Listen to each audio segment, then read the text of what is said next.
Hello friends, welcome to my channel. दोस्तों, हम जानते हैं कि एंडोमेट्रियोसिस एक बेहद दर्दनाक विकार है जिसमें गर्भाशय के अंदर की ऊतक गर्भाशय के बाहर बढ़ने लगती है। क्या आप जानते हैं कि गर्भाशय में खून की आपूर्ति बढ़ने से एंडोमेट्रियल सेल्स बढ़ते हैं और साथ में थिकनेस भी बढ़ती है।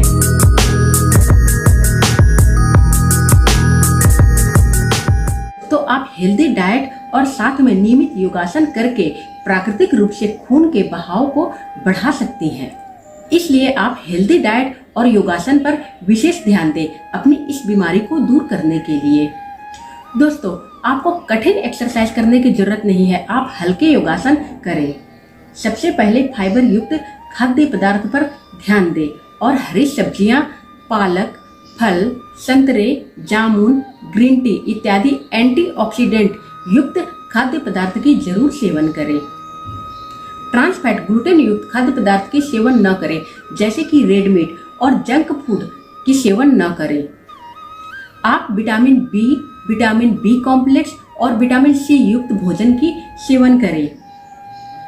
उनमें से कुछ है टमाटर, गाजर, अंडे, और जो नॉन वेजिटेरियन है वे मछली का सेवन कर सकते हैं। और आप हल्दी की भी सेवन करें, क्योंकि हल्दी में एक विशेष तत्व करक्यूमिन पाया जाता है जो हमारे सेहत को बहुत ही अच्छा रखता है। इसलिए आप गाय के दूध में थोड़ी सी हल्दी मिलाकर अवश्य पिएं। आप नियमित योगासन करें, अपनी आहार पर विशेष ध्यान दें और इस बीमारी को अपने आप से दूर भगाएं। और दोस्तों, आप जितना आराम इसमें कर सकती हैं उतना आराम अवश्य करें, क्योंकि यह आपके हार्मोन्स को बैलेंस रखेगा। दोनों पैरों की नीज को फोल्ड करके शोल्डर जॉइंट करके बैठें और थोड़ी लेग्स की स्ट्रेचिंग करें। फिर दोनों फुट को अपनी दोनों हाथों से पकड़ करके दोनों पैरों में अप एंड डाउन की मूवमेंट दें। आंखें बंद रखें। यह है बदकोनासन या कहें तो बटरफ्लाई। रोजाना सुबह 5 मिनट तक बटरफ्लाई जरूर करें, क्योंकि यह हमारी पेल्विक फ्लोर में ब्लड सर्कुलेशन को इम्प्रूव करता है और पूरी लोअर एब्डोमिनल ऑर्गन्स में ऑक्सीजन की फ्लो को भी बढ़ाता है, यानी प्योर ब्लड की सप्लाई करता है।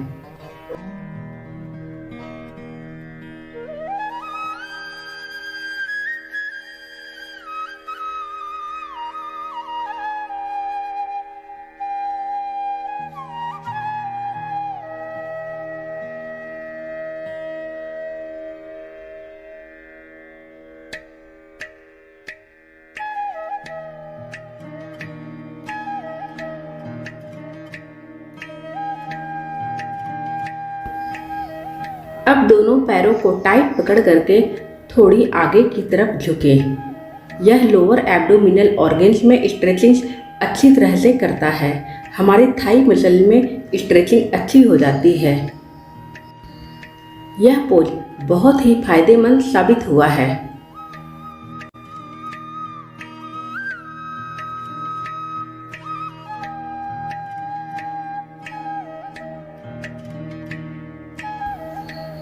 दोनों घुटनों को दोनों तरफ दबाएं। अब लोटस पोज में बैठें, क्योंकि हम एब्डोमिनल ब्रीथिंग प्राणायाम करेंगे। अपनी बैक यानी स्पाइन को स्ट्रेट रखें। दोनों हाथों को ध्यान मुद्रा में रखें।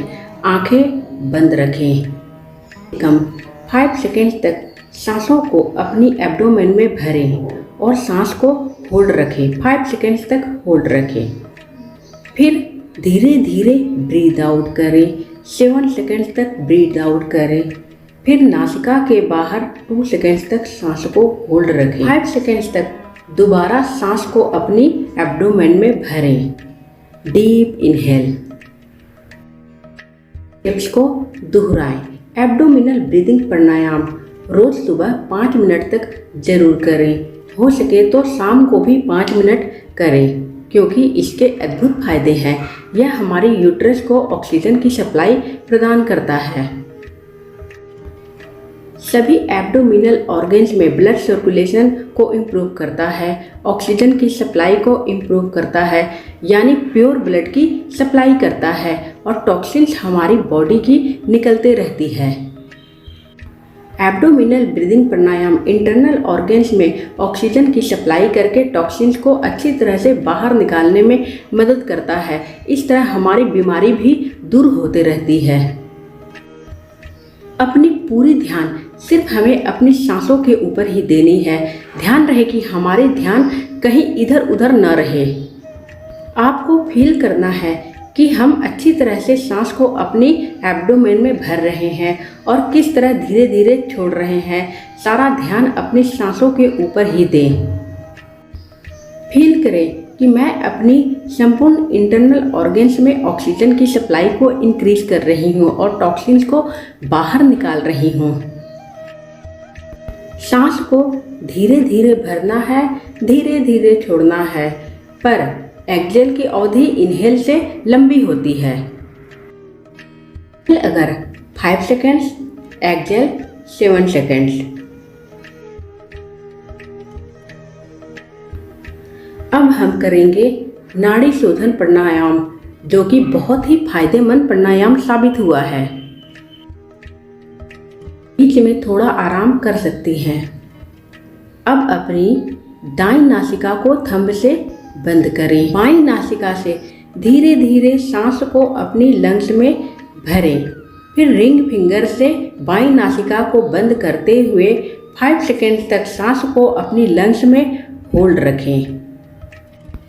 5 सेकेंड्स तक सांस को अपनी लंग्स में होल्ड करने के बाद दाईं नासिका से थंब को हटाते हुए 7 सेकेंड्स तक धीरे धीरे सांस को बाहर छोड़ें। धीरे धीरे छोड़ें।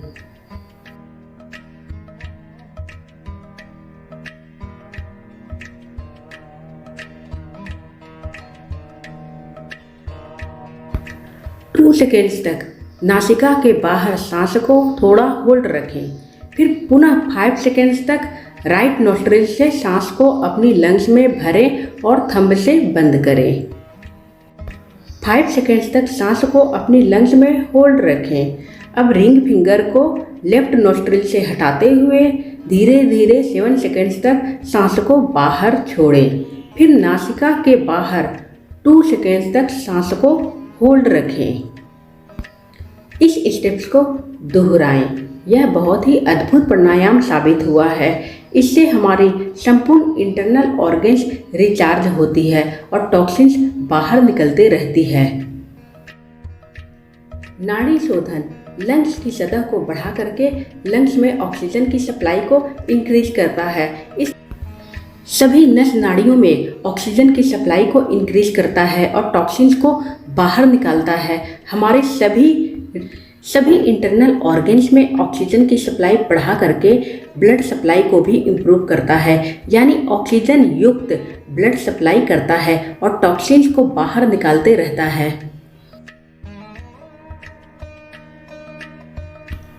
बॉडी की सभी साइकिल्स को एक्टिवेट करता है, रिचार्ज करता है। इस तरह रोग को दूर करने में मदद करता है।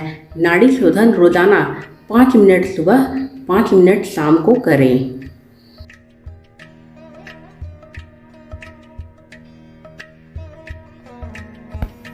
अब हम करेंगे वज्रासन। दोनों पैरों को आगे फैलाएं और दोनों पैरों को घुटनों से होल्ड करें। अपनी हिप्स को अपनी पैरों की सोल्स पर रखें और दोनों हाथों को अपनी नीज पर रखें। पाम्स की फेसिंग डाउनवर्ड। दोनों आंखों को बंद करें। सांस आपकी नॉर्मल रहेगी।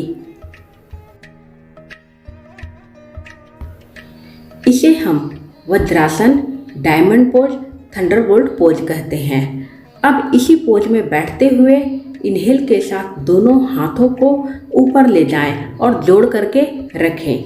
ब्रीथ को होल्ड रखना है। दोनों हाथों को ऊपर ले जाने के बाद ही ब्रीथ को होल्ड रखना है और थोड़ी देर के बाद धीरे धीरे सांस छोड़ते हुए दोनों हाथों को नीचे लाएं।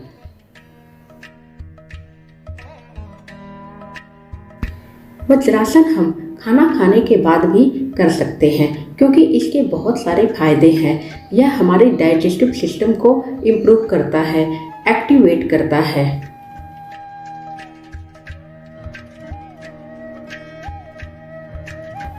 पैरों की तरफ ब्लड सर्कुलेशन को रोक करके ब्लड फ्लो को ऊपर की तरफ बढ़ाता है।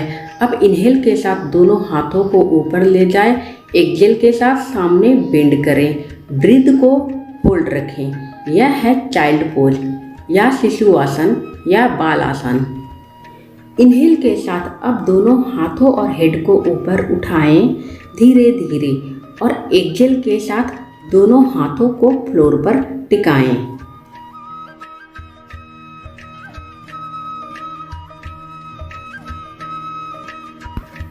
आगे है सुप्त वज्रासन। दोनों हाथों को पीछे फ्लोर पर टिकाएं और धीरे धीरे पीछे की तरफ बेंड करें।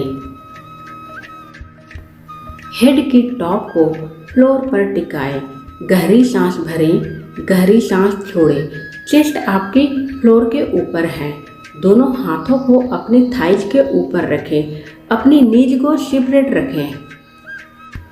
जिन लोगों को यह करने में प्रॉब्लम हो रही है वे लोग अपनी बैक के नीचे पिलो की सपोर्ट ले सकते हैं।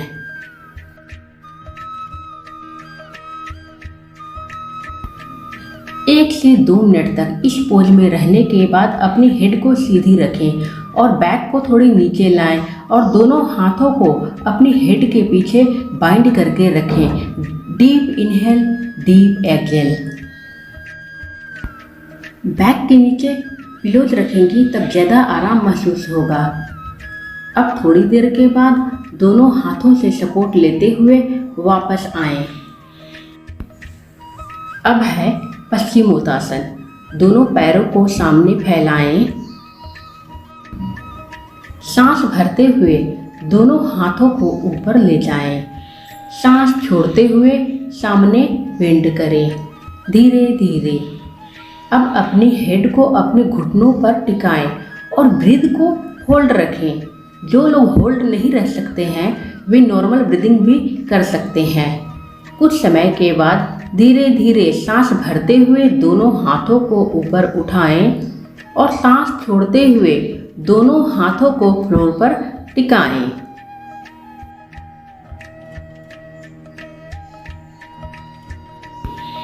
इनहेल के साथ दोनों हाथों को ऊपर उठाएं, एक्सहेल के साथ सामने बेंड करें, हेड को अपने घुटनों पर टिकाएं और ब्रीथ को होल्ड रखें। दोबारा मैं इसकी स्टेप्स को बता रही हूँ क्योंकि यह बहुत ही फायदेमंद है। इनहेल के साथ दोनों हाथों को ऊपर उठाएं, एक्सहेल के साथ फ्लोर पर टिकाएं। यह पोज कम से कम 1 मिनट तक जरूर करें और 2 से 3 बार तक दोहराएं। अब है हाफ लेग्ड फॉरवर्ड बेंड यानी हाफ पश्चिमोत्तासन। इसमें इनहेल और एक्सहेल की स्टेप्स ठीक पश्चिमोत्तासन की ही तरह है, बस यह हाफ लेग्ड है। इस पोज से हमारे पेल्विक फ्लोर में स्ट्रेचिंग अच्छी होती है, यानी हिप पोर ओपन होते हैं। सभी इंटरनल ऑर्गन्स में ऑक्सीजन की सप्लाई बहुत ही अच्छी होती है और टॉक्सिन्स बाहर निकलते रहती है। यह पोज फर्टिलिटी को भी इम्प्रूव करता है। इसके बहुत फायदे हैं। आप ज़रूर कम से कम 2 से 3 बार 1 मिनट तक हाफ लेग्ड फॉरवर्ड बेंड जरूर करें, यानी 1 मिनट तक।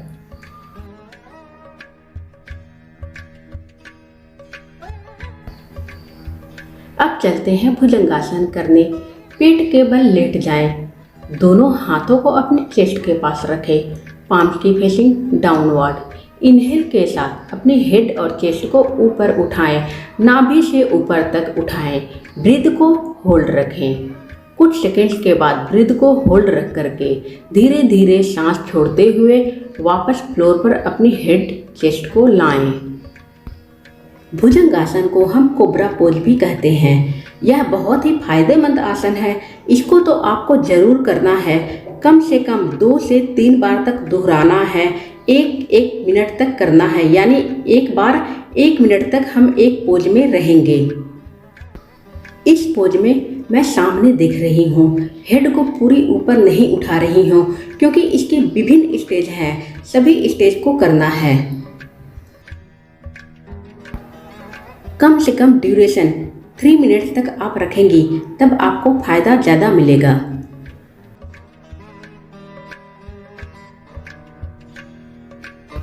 अब हम करेंगे सेतु बंधासन यानी ब्रिज पोज। पीठ के बल लेट जाएं और दोनों पैरों को अपनी घुटनों से फोल्ड रखें। इनहेल के साथ अपनी बैक को ऊपर उठाएं, हाथों की सपोर्ट लेते हुए ऊपर उठाएं, यानी पाम्स को फ्लोर की तरफ प्रेस करें। फिर अपनी बैक को अपने हाथों से सपोर्ट आप दे सकती हैं। जो लोग हाथों से सपोर्ट न दे पाए वे अपनी बैक के नीचे पिलोज रख सकते हैं। जो लोग बिना सपोर्ट की इसे कर सकती हैं वे बिना सपोर्ट की भी करें। ब्रिज पोज करने से हमारी बॉडी ब्रिज के समान हो जाती है, यानी जितने भी रोग आएंगे वे हमारी बॉडी के नीचे की तरफ से निकल जाएंगे और हमारी बॉडी हेल्दी बनी रहेगी। 1-1 मिनट तक 2 से 3 बार ब्रिज पोज जरूर करें, नियमित करें, सुबह शाम करें। ब्रिज पोज बहुत सारे रोगों को दूर करता है। यह बहुत सारी बीमारियों में लाभदायक साबित हुआ है। यूट्रस डिसीज को दूर करने में बहुत ही सहायक साबित हुआ है।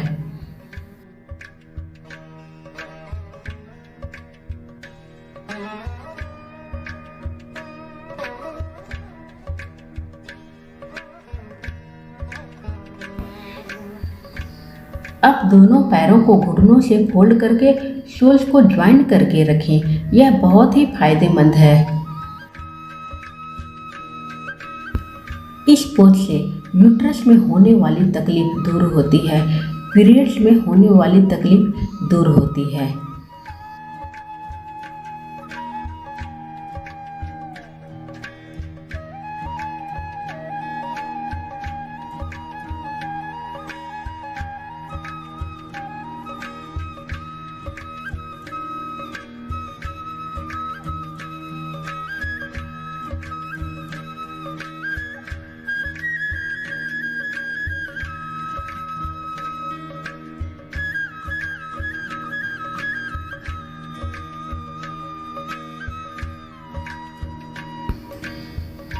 दोनों पैरों को अब धीरे धीरे अपनी अवस्था में सीधी रखें। अब हम करेंगे पवन मुक्तासन। दोनों पैरों को घुटनों से फोल्ड करें और अपनी दोनों हाथों से दोनों पैरों को पकड़ करके चेस्ट के पास प्रेस करें। डीप इनहेल लें। एक्सेल के साथ अपनी नोज को घुटनों से टच करें। कुछ सेकंड्स के बाद इस पोज में रहने के बाद धीरे धीरे इनहेल के साथ अपनी हेड को फ्लोर पर टिकाएं और दोनों पैरों को वापस फ्लोर पर ले जाएं। 2 से 3 बार तक इसे भी दोहराएं। अब है गर्भासन। दोनों पैरों को फोल्ड करके ऊपर उठाएं और अपनी दोनों हाथों से दोनों फुट को पकड़ करके पैरों की टोज को नाक से सटाएं। जो लोग अपनी दोनों फुट को हेड की तरफ ले जा सकती हैं वे हेड की तरफ भी ले जाएं। इसके बहुत सारे फायदे हैं। यह यूट्रस पोज भी कहलाता है। इस पोज से यूट्रस हमारी सही स्थिति में रहती है, यानी यूट्रस की पोजीशन को यह पोज इम्प्रूव करता है। यूट्रस में जमी हुई टॉक्सिन्स को बाहर निकालने में मदद करता है। अब करेंगे मत्स्यासन यानी फिश पोज। लोटस पोज में बैठें और अपने दोनों हाथों को पीछे बैक की तरफ ले जाएं। इसकी पोज ठीक सुप्त वज्रासन की ही तरह है। बस अंतर इतना है कि हम लोटस पोज में इसे कर रहे हैं और सुप्त वज्रासन में हम थंडरबोल्ट पोज में पीछे की तरफ झुकते हैं। दोनों हाथों से अपने दोनों पैरों की अंगूठों को पकड़ें। गहरी सांस भरें, गहरी सांस छोड़ें।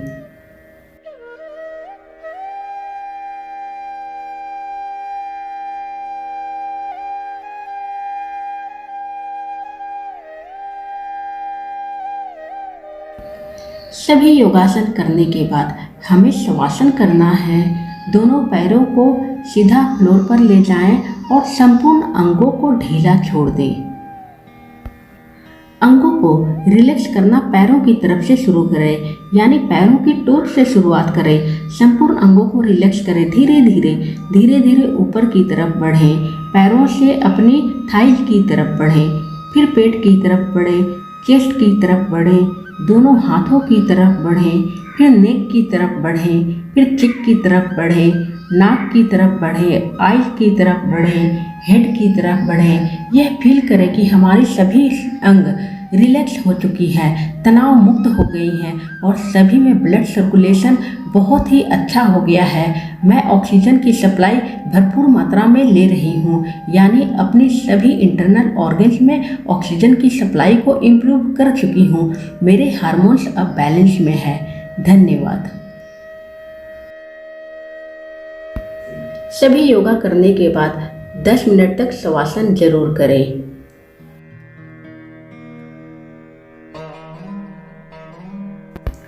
Thank you friends.